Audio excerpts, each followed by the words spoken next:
एक सेठ जी रोज सत्संग में जाते थे 20 साल से, नियम था सत्संग का।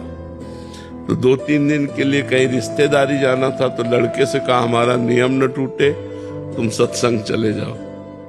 तो लड़का सत्संग में गया तो सुना कि यदि गाय चर रही हो तो उसे डंडा मार के भगाओ मत, यदि गाय कुछ खा रही हो तो आप उसे पीटिए मत, भगवान उसे कई गुना आपको देंगे, क्योंकि गाय धर्म की माता है, धर्म माता है।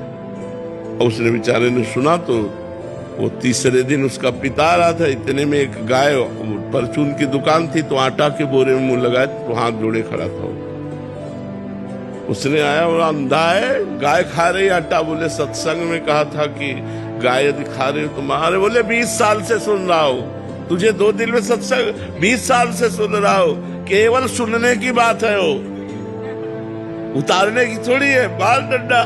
तो ये वो नया पवित्र हृदय उसने स्वीकार। सत्संग में 2 दिन में उसका बदलाव हो गया और उसका 20 साल में बदलाव नहीं हुआ, क्योंकि वो इसलिए केवल जाता है कि मैं सत्संगी हूं और 20 साल से सत्संग सुन रहा हूं। तो ऐसे सत्संग श्रवण से, ऐसे शास्त्र स्वाध्याय से लाभ प्राप्त नहीं होता, उसको आचरण में उतारा जाए, जो सुना उस पर चला जाए तो ये ज्ञान टिकाऊ हो जाए।